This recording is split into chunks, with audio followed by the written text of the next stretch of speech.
Good evening, Throttle Up Biker Bible Study.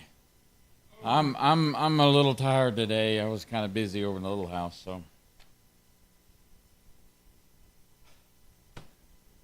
Are we done yet? We're just starting. You got to learn about the boat. How big's the boat?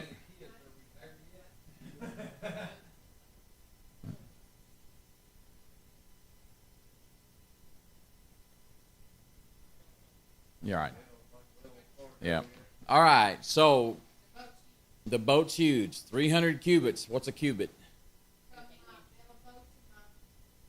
Which is about 18 inches. Right. That is correct. Good job. Somebody's paying attention. Even if you're not here all the time, but that's a different story. Anyway. Yeah, 300 cubits long. That's 450 feet. That's a football field and a half. Then it was 50 cubits, which is 75 feet wide. Now, this building's 39 feet long, so it would be almost twice as wide as this is long. All right? And then how tall was it? 4 stories, right. She got it. I'm loving it. I'm loving it. So how many animals did God say first to take on board? 2 of what?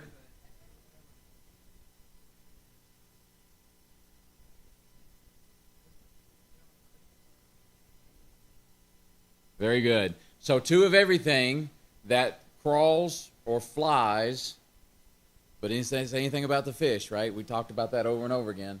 And then he went to 7 pairs of clean and 1 pair of unclean. Now that becomes important tonight as we look at that. Yeah. So we talked about what is clean and what is unclean because the law has not been given to them yet. But they would have known, God would have told them what had to go. What's the difference between clean and unclean to a Jew is this.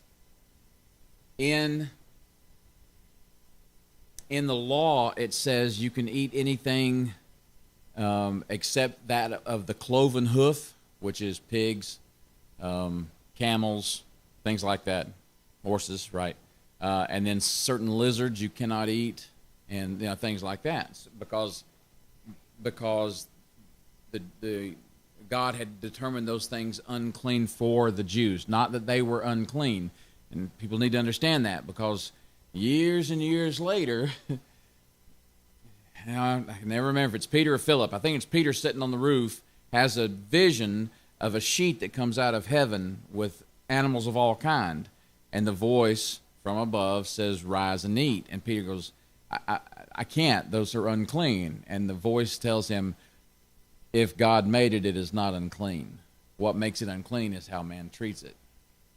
Now, the last part I may have interpreted a little bit different than what it actually says. So that may be a Fredism there. But God said, these things are not unclean. And I always make that comment, that's a good thing. Otherwise, I couldn't have my bacon and my barbecue. So, I know you don't eat bacon. I still don't understand why. Life is so much better with bacon.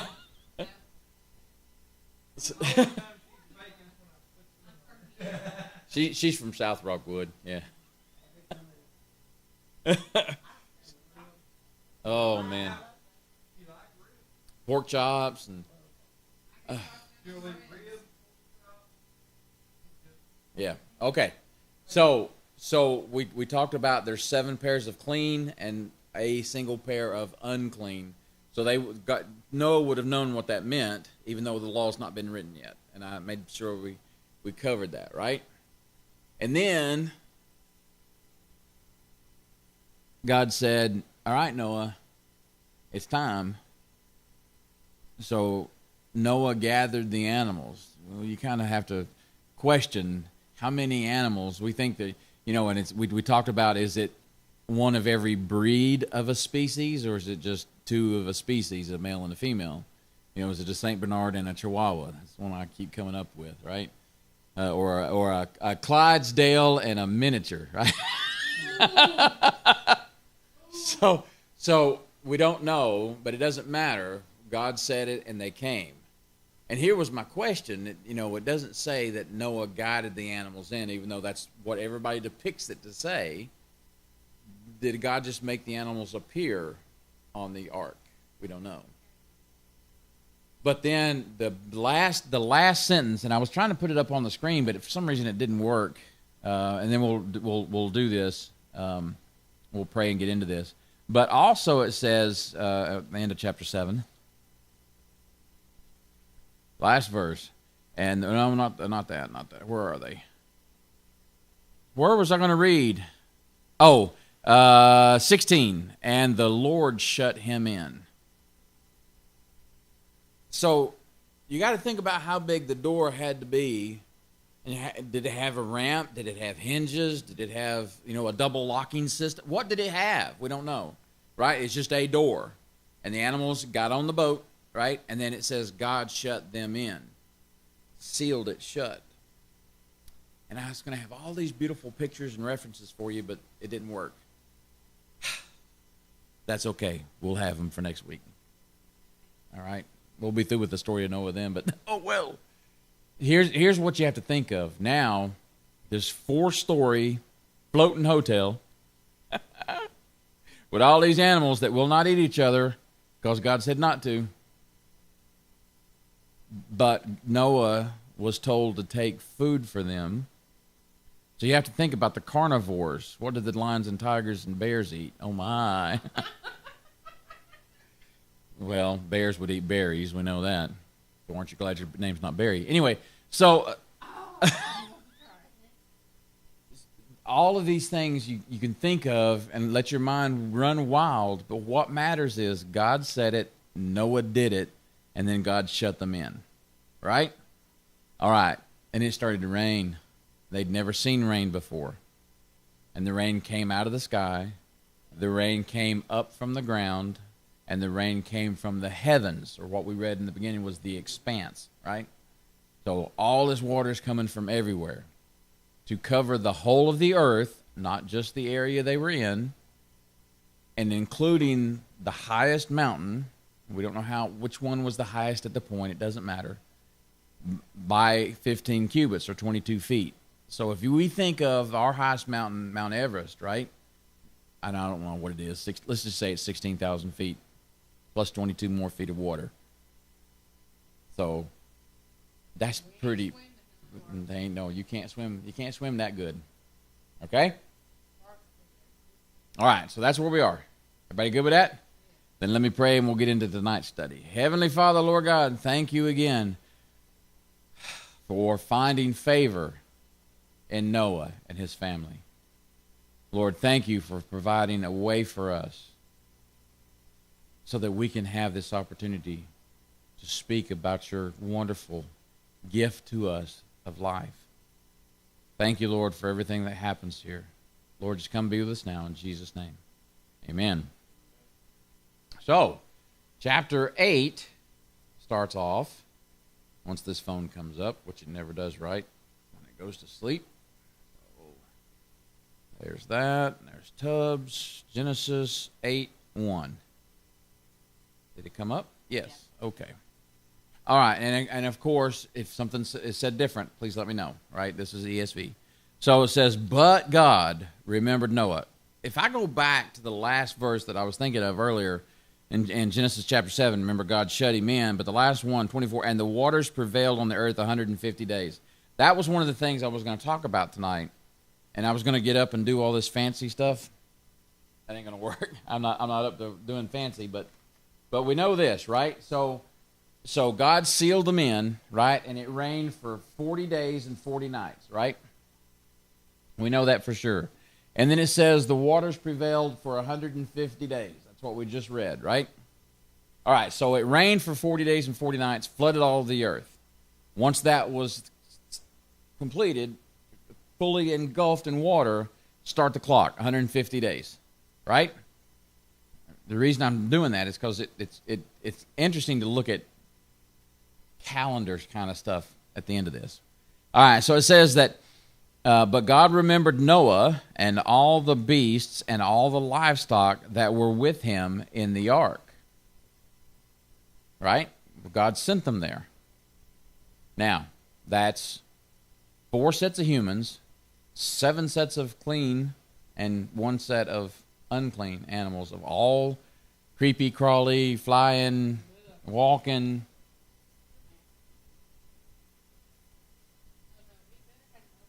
Yeah. But now check out this, the last part of verse 1. It says, and God made a wind blow.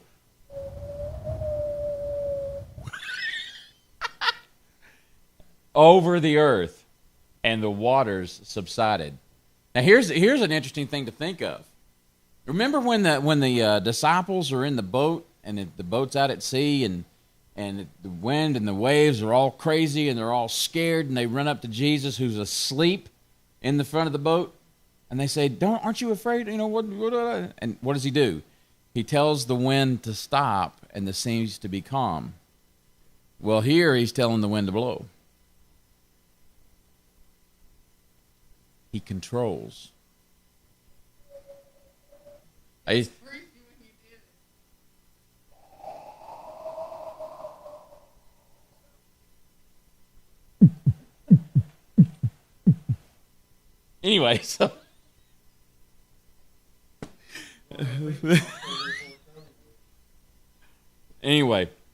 so verse 2 then. I'm having fun with this. I'm sorry. The fountains of the deep and the windows of the heavens were closed, and the rain from the heavens was restrained. Notice how it says that. It almost looks like it's repeating itself, but it's not.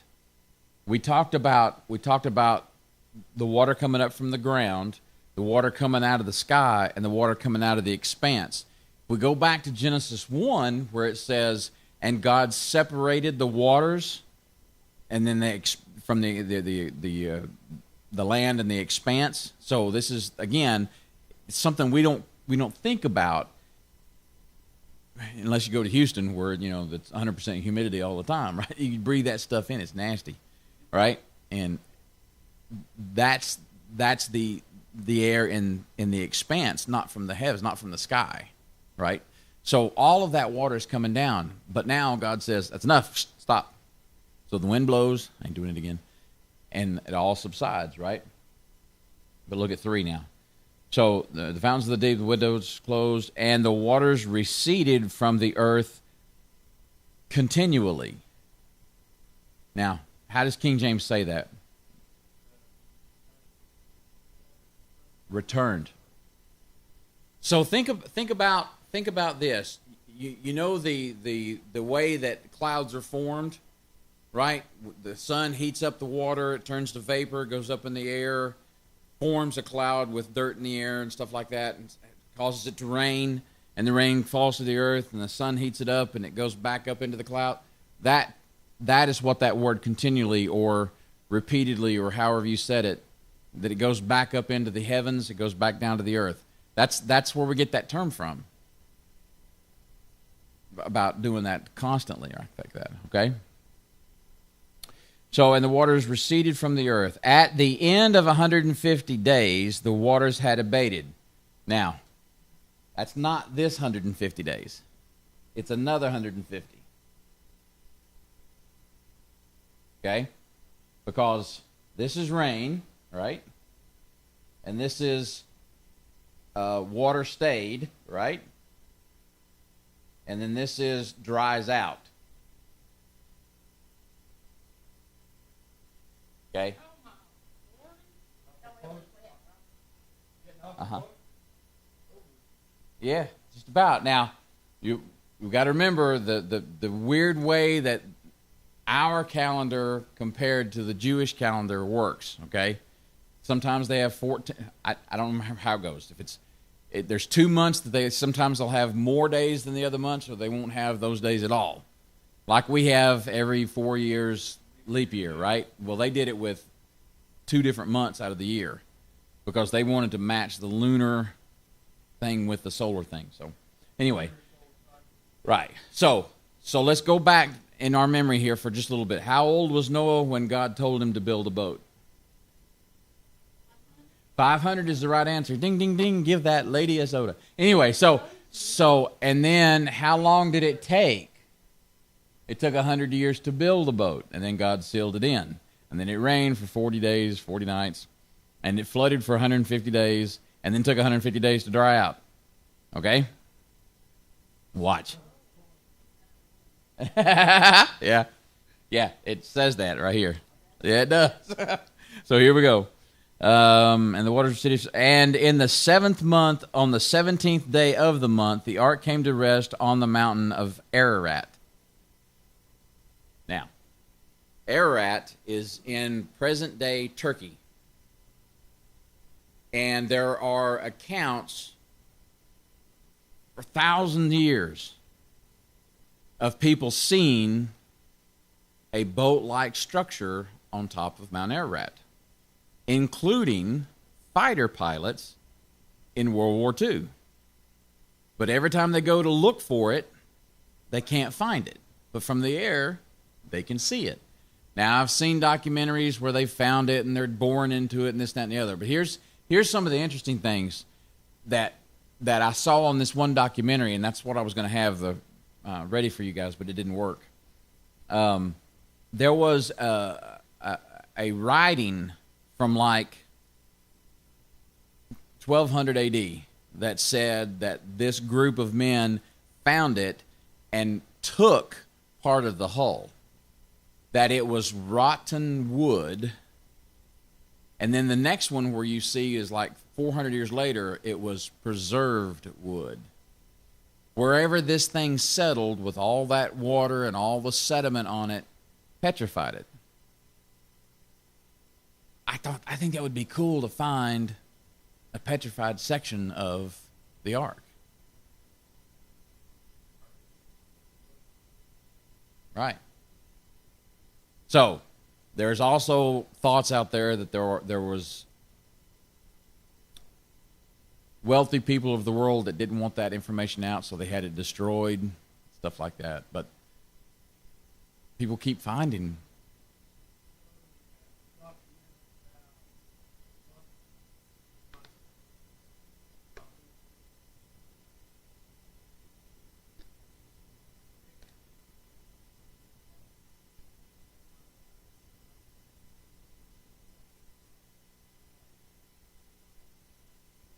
Right, petrified and preserved.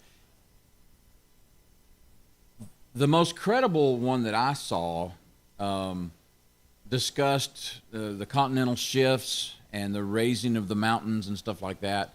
And in their model, the ark finally broke in half, and the back half slid down the mountain to this place where they have found articles that could be from that. So I thought that was pretty cool. Yeah. All right, where are we? So that was verse 4. Verse 5. Verse 5 then says this: and the waters continued to abate until the 10th month.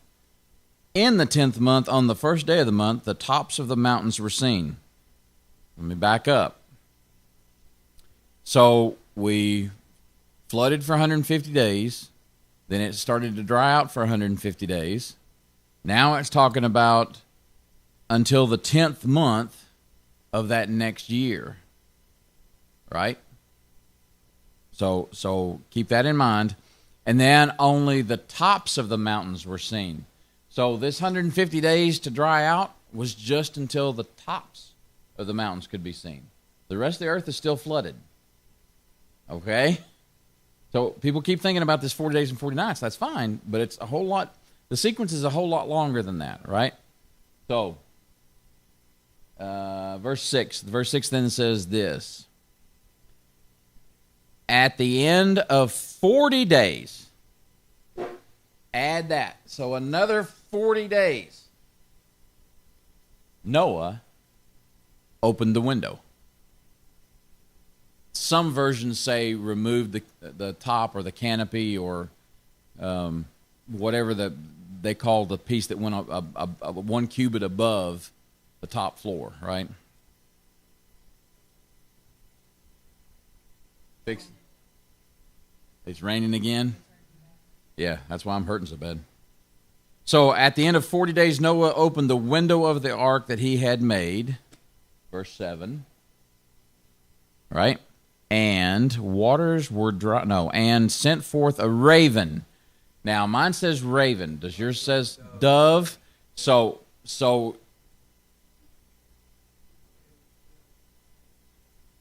right. Dove is the second one in mine. Right. Okay. So, but it doesn't matter. So he sends a bird out, right? It went to and fro until the waters dried up from the earth. So this bird flew for a long time, right? Or did it? Let's look. Let's look at verse 8. Then he sent forth a dove from him to see if the waters had subsided from the face of the ground. So the raven went and just flew and flew and flew and flew and flew. Think of the difference between what a raven is. It's a carnivorous bird that has the ability to soar like an eagle, like a hawk or anything on currents, right? Now think of a dove. A dove has to constantly flap its wings to move at all. Okay? So in my mind, this is a Fred thing. He sent the raven out because the raven can just go up there and circle around and look. And he goes over there. He comes back over here. Goes back over there. Sees nothing, right? So Noah sends a dove out, and it goes out and comes right back and almost like a parrot. No dry land, right? Right? All right. So how long? Then he sent forth a dove to see if the waters had subsided. But, verse 9, the dove found no place to set her foot. And it's interesting, it calls that out as a female. And she returned to him to the ark, for the waters were still on the face of the earth. Face of the whole earth. Everywhere, still flooded. She can't land. A raven, like I say, gets on the currents and just flies around, right? But a dove can't do that. So she's out there for a short period of time and has to come back. All right. Then it gets interesting. 10. He waited another 7 days. Y'all adding this up, right? Doing my math for me. He waited another 7 days, and again he sent forth the dove out of the ark. And 11 says, and the dove came back to him in the evening, and behold, in her mouth was a freshly plucked olive leaf. So Noah knew that the waters had subsided from the earth. How long does it take for an olive tree to produce a leaf? We don't know the answer to that question, right? We don't have olive trees around here, right? Unless you talk about an autumn olive, and those are like the multifloral rose. They're wild, and you want to get rid of them as fast as you can. But here's a freshly plucked olive leaf. So somewhere there is a tree that's growing, and it's not in Brooklyn. Some people will get that. Some people won't. That's okay. If you watch the cartoons when you were our age, you would know that there's a tree that grew in Brooklyn. That was a book that was written in the 40s, and they turned it into a cartoon, and it was a pack of wild dogs saw the book, so they all ran to go to Brooklyn because a tree grew in. Anyway, yeah, Bugs Bunny. That's it. Yeah. Yeah, that's okay. That's okay. You're going to hear all kinds of weird references in here. Speaking of weird references, though, now look at this. Look at 12. 12 then says this. It says, then he waited another 7 days. Okay? Then he waited another 7 days and sent forth the dove, and she did not return to him. You know what didn't happen? She didn't get eaten. except for the fish. But yeah. But it's one of those things where, he sent the dove out, she came back with a leaf. He sent the dove out again, and she didn't come back. She done found a new place. Right out there in that bird's nest. There's 2 bird's nests out there. Yeah, one way up in the apex of the rafters, and one right behind the sign. Yeah. Yep. All right, 13. 13 then says this. Oh, I lost my place. In the 601st year, in the first month, the first day of the month, the waters were dried off the earth. Now that was back up here, right? You got to remember when to go back and look at what they're talking about. That's why we wrote all this stuff down. So, and Noah removed the covering of the ark and looked, and behold, the face of the ground was dry. How long does it take for your driveway to dry? Well, it's raining again now, so I can't look out there and say, see, mine's still wet from yesterday.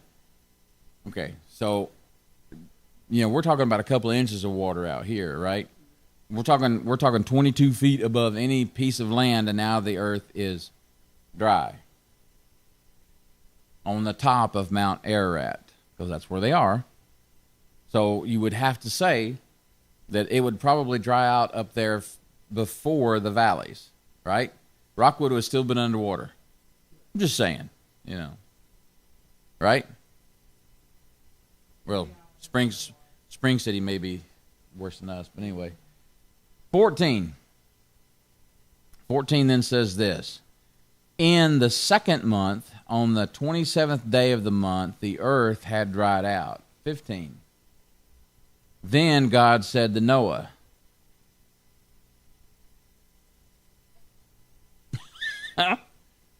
yeah, I always thought that was weird. Why did it stop there? Then God said to Noah.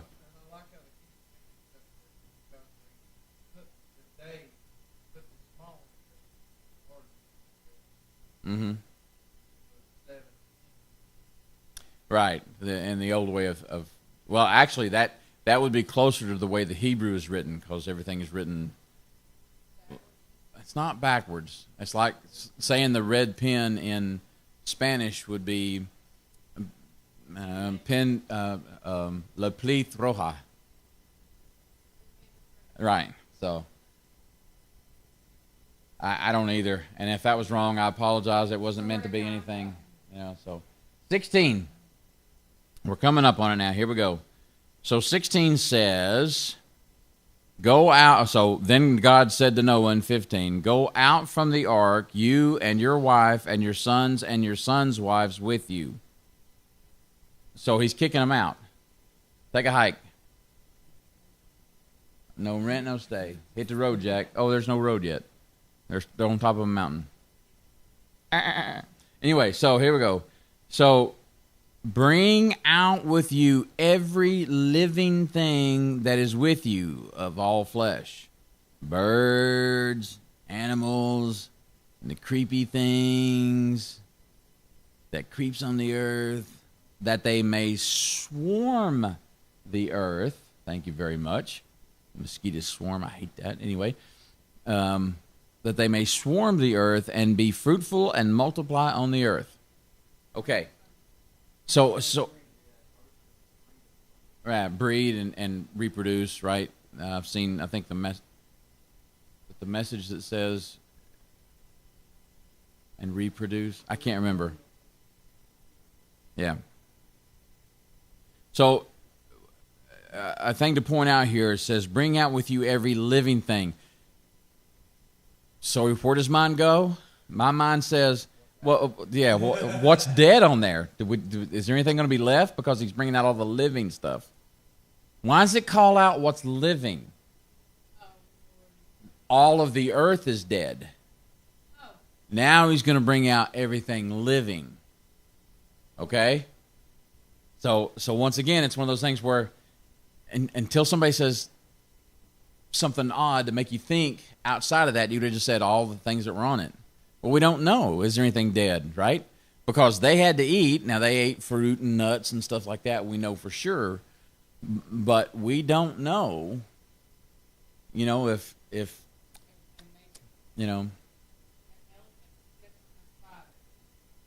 And then they had elephant stew. You know how you make an elephant stew? You know how you eat elephant stew?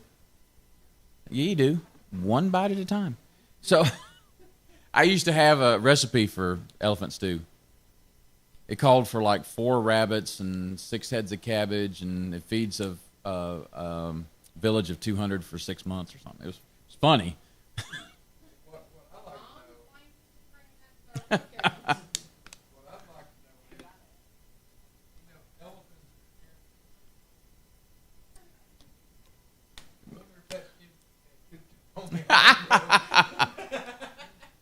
Oh, don't step there. Where? All right, so bring out all living things and everything that creeps and everything that flies as they swarm and they multiply and they reproduce. And then 18. So Noah went out, and his sons and his wife and his sons' wives with him.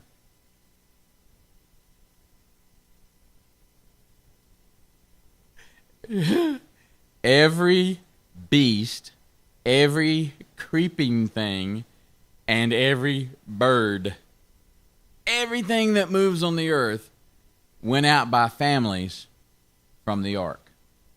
Now, he brought a pair of everything and 7 pairs of clean. We're fixing to find out why he brought the clean. But does it say that they put them in a pen or a corral or anything? No, it just says they came out, right? It's one of those things where you have to know that God's in control. You've been cooped up in a boat for over a year with things crawling all over you and flying around your head and all that stuff. And that door opens, what are you going to do? You're going to hightail it as far away from them as possible, right? I mean, think about it. If a horse, if a corral comes open, horses just go. They go wherever they can, right? Sheep, they go wherever they can, right? Now, sloths would take their time. No, that's armadillos. Roadkill. We've seen a lot of armadillos in their natural habitat out there in Texas, didn't we? Anyway, so I know. Stop, Fred. Okay, here we go. 20. Here's where things, to me, get really interesting, because then Noah. So he got everything out. Did he clean up? There wasn't any sails, there wasn't any oars, there wasn't a motor to clean up, there wasn't diesel fuel to put away. It just, the door opened and everything came out. Then Noah built an altar to the Lord. Did God tell him to do that? If so, he didn't write it down. Okay? That's the first altar, not the first place to have sacrifices, but the first altar noted in the Bible. Hence the clean animals. We're fixing to come to that. Very good. So Noah built an altar to the Lord and took some of every clean animal and some of every clean bird and offered them as burnt offerings on the altar.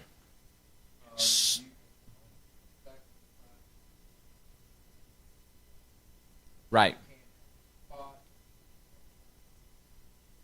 Correct. No broken bones. That's why Jesus... They didn't break the legs of Jesus on the cross. He had to be perfect. He could not be lamed in any way. So when the guard pokes him in the side with a spear, out comes blood and water. Jesus was already dead, because that would have been a blemish that the blood had separated already. So it had already been fulfilled at that moment. These are all the things that will come up later, but he brought it up because here it is the first time we see a sacrifice to the Lord. No, the first sacrifice, Cain and Abel, right? Abel brought the first of his flocks, and Cain brought stuff from the ground. That was the first offering to the Lord. All right, so that's not the first offering, but this is the first time someone built an altar, and an altar is a place to have sacrifice. Okay, so it says that built the altar to the Lord and offered some of every clean and some of every clean bird and offered them as burnt offerings on the altar. That's why when I burn hamburgers on the grill, I think it's a holy thing. That's burnt offerings, right? 21. I know you like your hot dogs burned. We try to remember that. Okay, 21. And when the Lord smelled, or as we'd say growing up here, and the Lord smelt.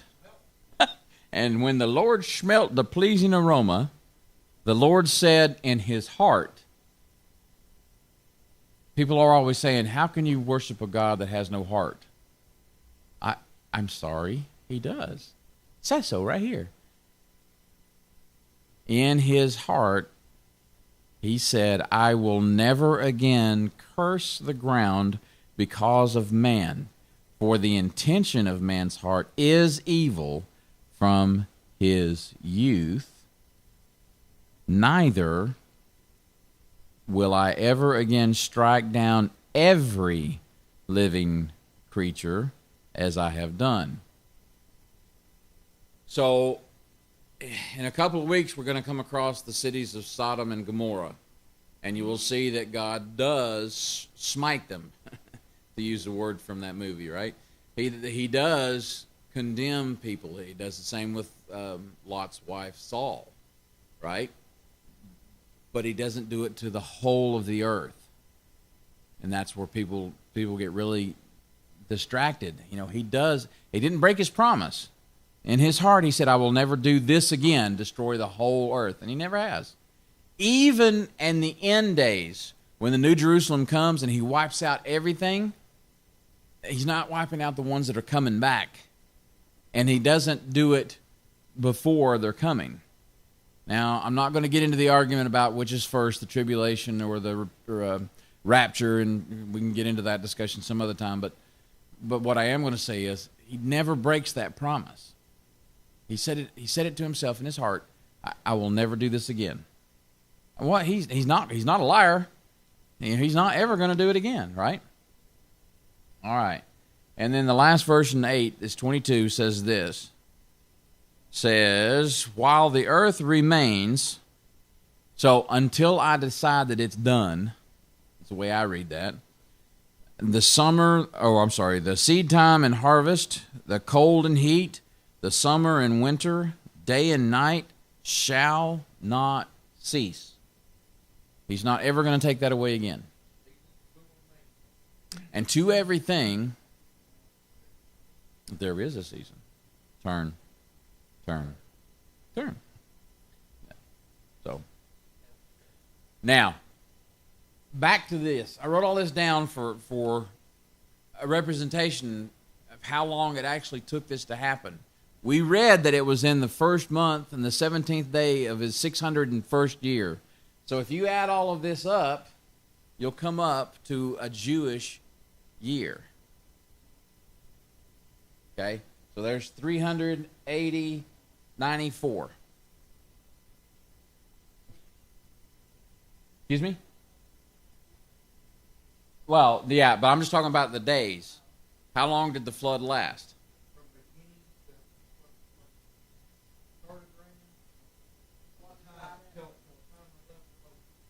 Yeah. 394 days. I kept coming up with 387, but I forgot the last 7 he did after he opened the window. So there you go. So there's your answer. It took him 100 years to build a boat that he was on for a year and never used it again. Isn't that the way it happens with boats? You buy a boat, you use it once, and then it sits until it rots. And then you spend $1,000 every time you think about, right, using the boat, break out another $1,000, and still never get it out. Yeah, I would love to go to the Ark. And I'll say this even though we're still on camera. I would like for you guys to plan that and go even if we can't. You understand that? But if she's able to, I would love to take her as well.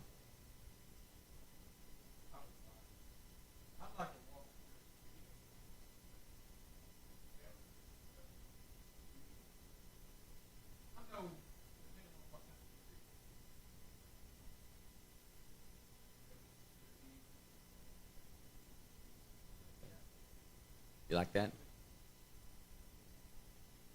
So there you go. There's the story of how long the earth was underwater. Now, every time scientists try to say how silly we are for believing something like that, they only find ways to prove that it's right. Do you know?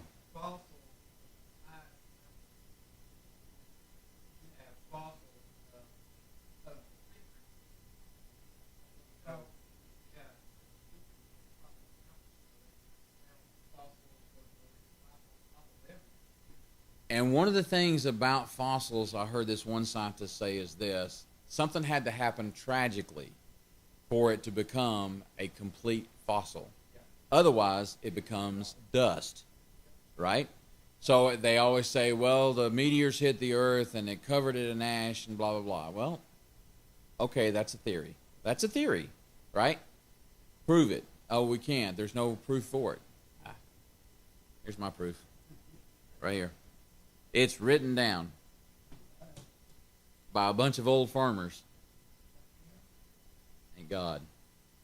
Thank God they took the time to write it down. Yep. Questions?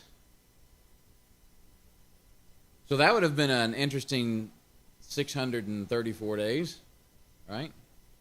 Or 94 days, whatever it was. 394 days, right? I can't count. I can't keep numbers in my head for some reason anymore. I used to be good with numbers. But here's the thing I think about the most. Noah and his wife. Now, okay, they 397 days on a boat together. Okay, that would be bad enough. But think about the poor daughter-in-laws having to deal with the mother-in-law for 390. Sorry.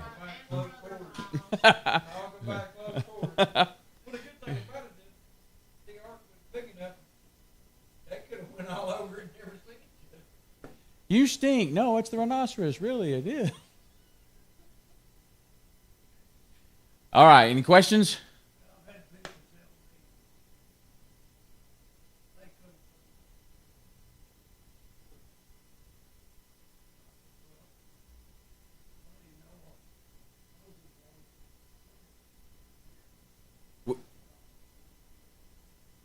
40 years with 2.5 million people that had to have food and water every day. Yeah. Yep. Never got to see the promise. See it, couldn't enter it. Yep. Yes, he was. All right, well, I'm going to go ahead and turn off the cameras then, and we will do our personal and private prayer request, of which this week I know we have a bunch. So I pray that you guys have a great rest of the week, and hopefully we'll see you guys on Sunday if you're here. If not, watch us online. For those of you online, please know you're welcome back. We'll see you guys later.